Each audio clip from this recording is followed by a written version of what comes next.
She didn't argue, didn't raise her voice, just one quiet sentence on paper, and a calm walk to the door. It felt small, forgettable, exactly what they wanted. But 5 days later, when legal opened Section 9, the room changed. Because that one line wasn't an exit, it was a trigger. The office had that polished quiet that only appears after something uncomfortable is said out loud. Leave without noise. It hung in the air like a command disguised as advice, not shouted, not aggressive, worse, controlled, final.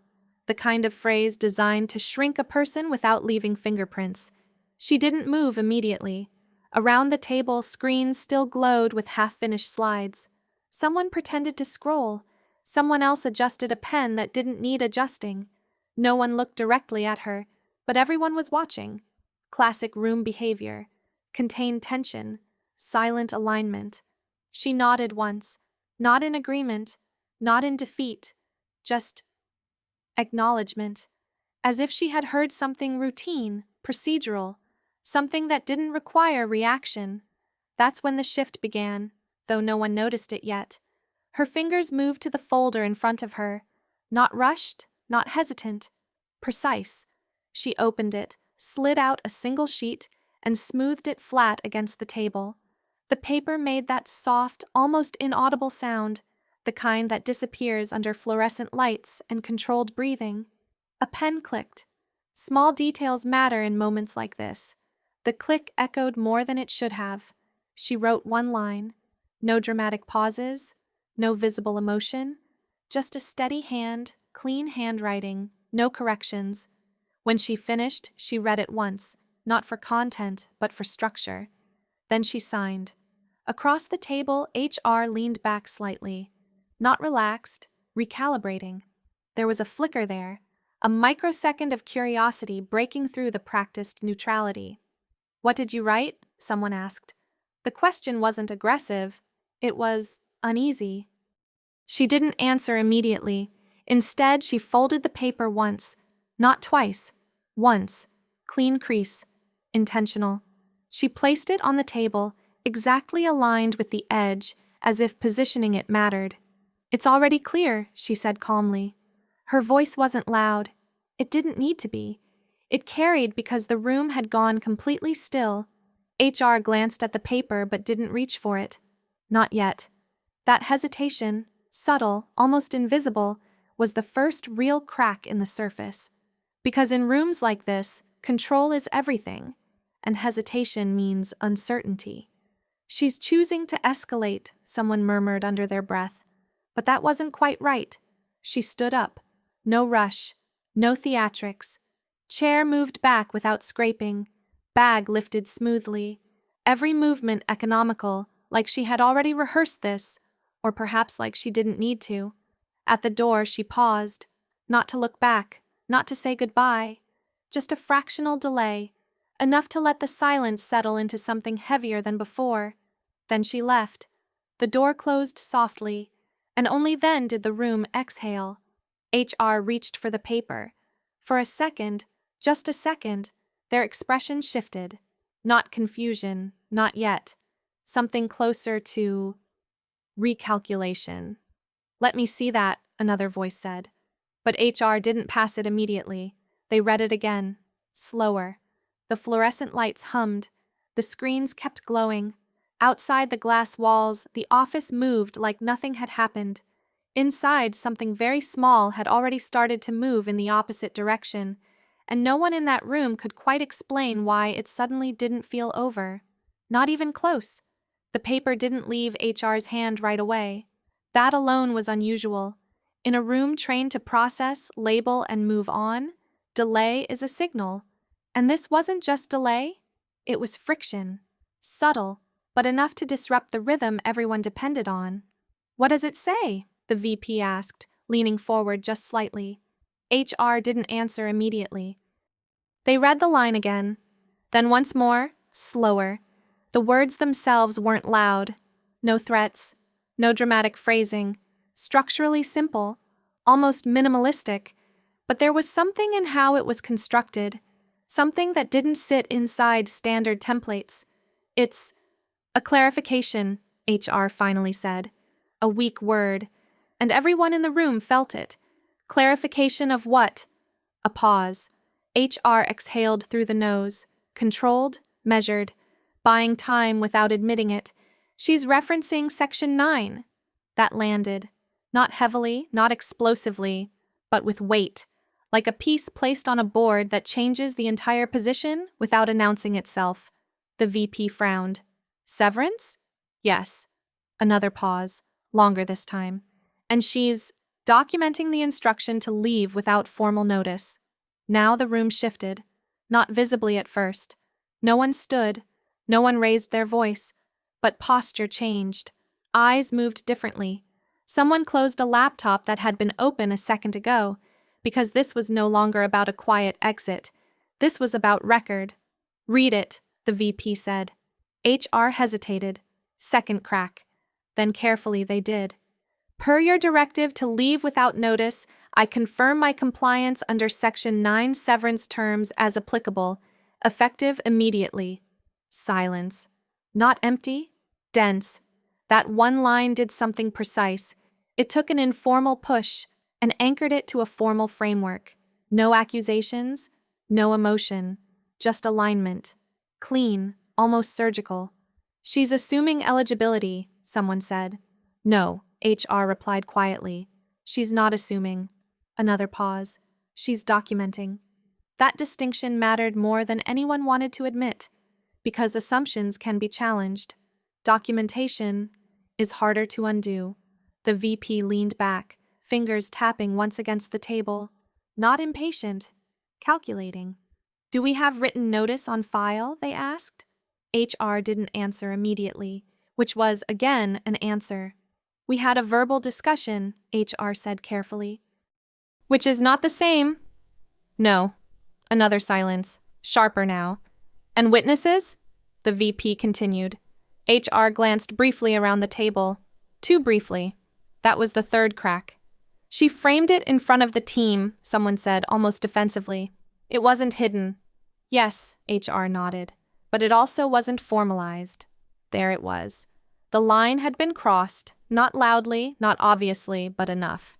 Because in corporate mechanics, phrasing is leverage. Leave without noise sounds like guidance. On paper, it can read like instruction, and instruction carries implication. Can we counter it? Another voice asked. HR didn't respond right away. They were already scanning the scenario forward. Timelines, internal review, potential legal interpretation. You could see it in the way their focus narrowed, like everything outside the paper had become background noise. Not immediately, they said. The room didn't like that answer. What does that mean? It means, HR said slowly, choosing each word, that if counsel reviews this alongside Section 9, they will evaluate whether the separation qualifies under mandatory severance conditions. And, another pause, longer this time, and we don't control that interpretation once it's framed this way. That was the moment the atmosphere changed completely. Not panic, not yet, but something colder, because control had shifted, not through confrontation, but through structure. She walked out, the VP said, as if testing the reality of it. Yes. And we let her. HR didn't respond. They didn't need to. Across the glass walls, the office still looked the same. People typing, phones ringing, coffee cups moving from desk to desk. Inside, the timeline had already split. 5 days. That's how long it would take before this line reached counsel. 5 days for emails to be reviewed, for language to be dissected, for intent to be questioned. And for that single sentence, written quietly, folded once, to become something much larger than anyone in that room had anticipated. The VP stood up. Prepare the file, they said. HR nodded. But even as they gathered the documents, there was something different in their expression now. Less certainty, more awareness. Because this wasn't over, not even close. And somewhere between that one line and Section 9, the outcome had already started leaning in a direction no one had planned. The kind of direction you only recognize when it's too late to adjust. If this felt satisfying so far, that quiet shift, That one precise line changing everything, you're going to want to see what happens next. Because by the time counsel opens the file, it's no longer just about wording. It's about liability, intent, and who actually set this in motion. Continue with me. The next chapter changes the balance completely. By the fourth day, the story inside the company had already begun to split into versions. Officially, nothing had happened. Unofficially, everyone had heard something. She just walked out. They told her to go. It was mutual. 3 narratives, none confirmed. All convenient, depending on who needed them. HR had built a file, structured, clean, time-stamped. Every email, every calendar entry, every internal note that could anchor the sequence of events. The kind of file designed not to tell a story, but to survive scrutiny. Still, something was missing. No written directive, no formal notice, just a room full of witnesses, and a phrase that sounded harmless until it was written down. Leave without noise. On day 4, that phrase had been typed into 3 separate internal drafts, each one slightly different, each one trying, carefully, to soften it. Advised to consider a quiet transition. Suggested a discreet departure. Encouraged to minimize disruption. Language engineering, subtle, strategic, late.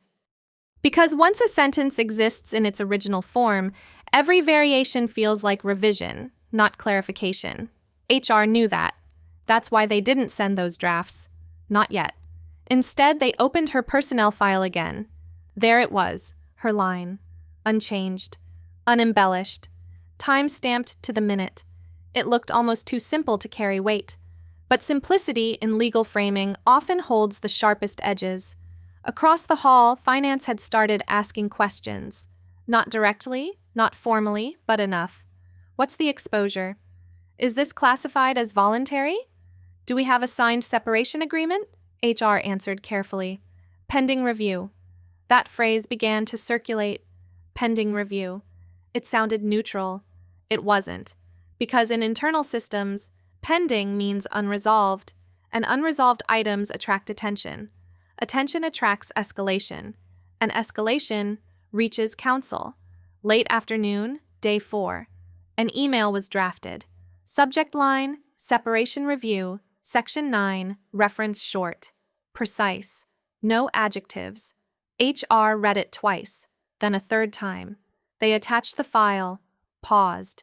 There's always a moment like this, just before something moves from internal control into external interpretation. Once sent, the narrative is no longer shaped by tone or memory. It's shaped by structure, by documentation, by how a sentence aligns with a clause. HR clicked send. No announcement, no notification beyond the system's quiet confirmation, but the effect was immediate, even if invisible. Because now the timeline had crossed a threshold. It wasn't an internal matter anymore. It was a question. And questions, when directed to counsel, don't return as opinions. They return as positions. That evening, the office lights dimmed one row at a time. Desks emptied. Screens went dark. But the file didn't. Somewhere beyond the building, someone opened it, scrolled, stopped at her line, read it once, then again, slower. And somewhere between that sentence and section 9, a pattern began to form. Not dramatic, not loud, but precise enough to shift outcome. Back inside the office, HR closed their laptop. For the first time since the meeting, they didn't look certain, just aware.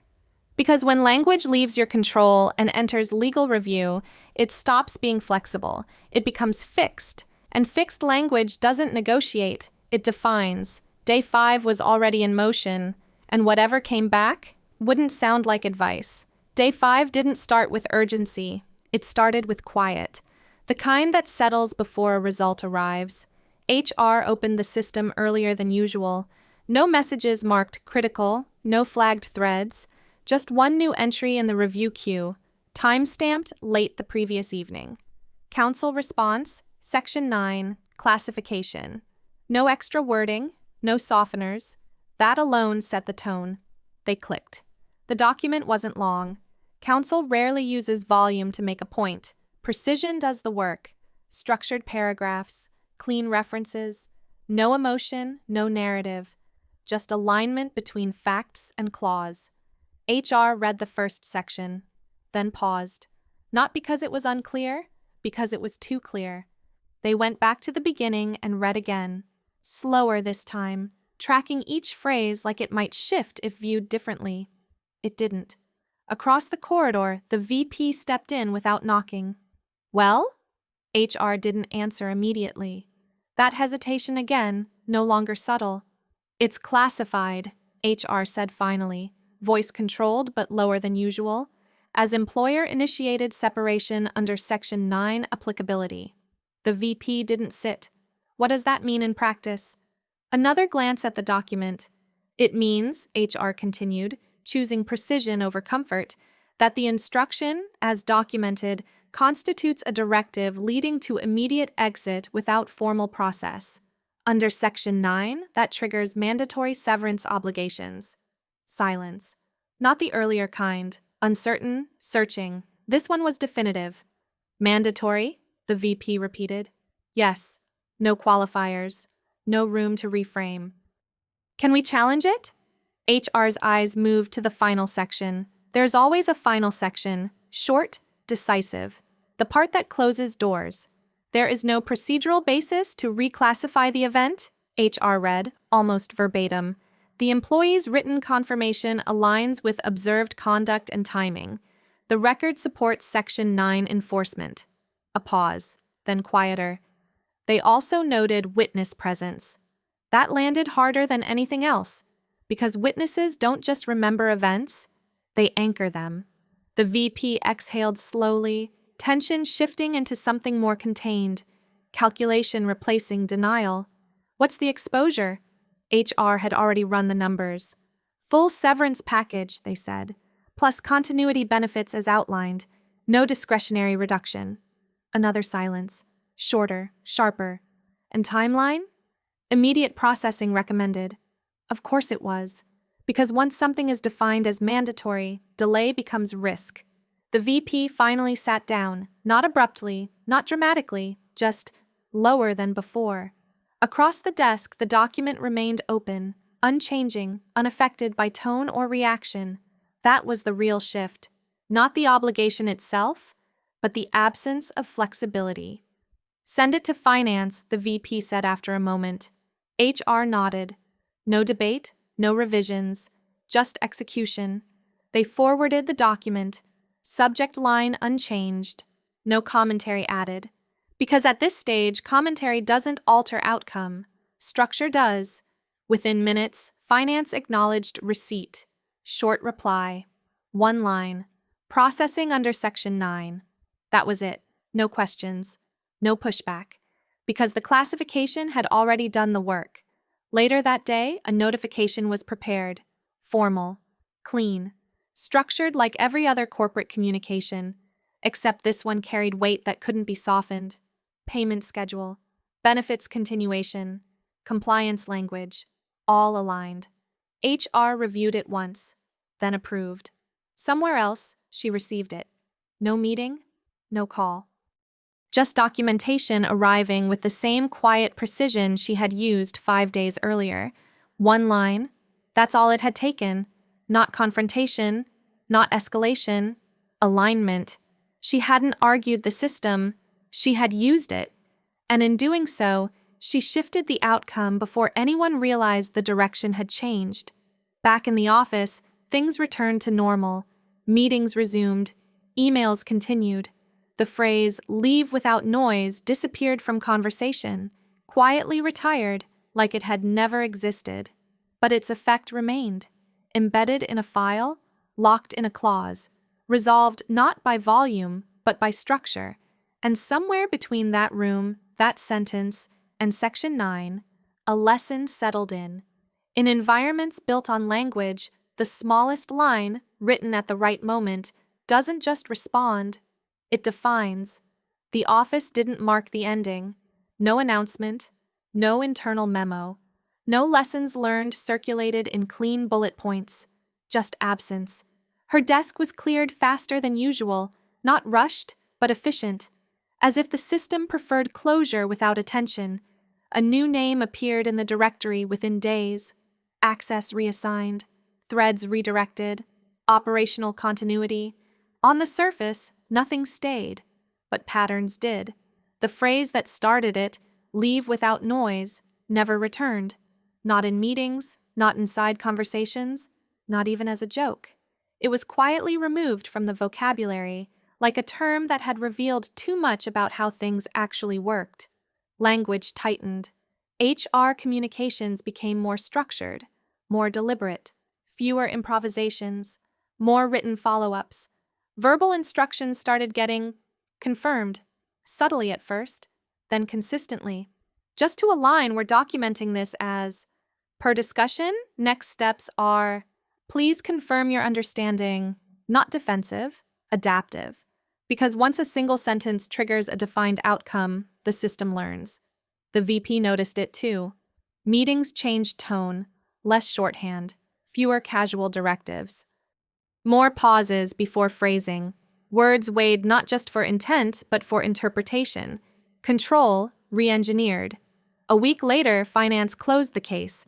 No escalation, no dispute. Just execution exactly as counsel had framed it.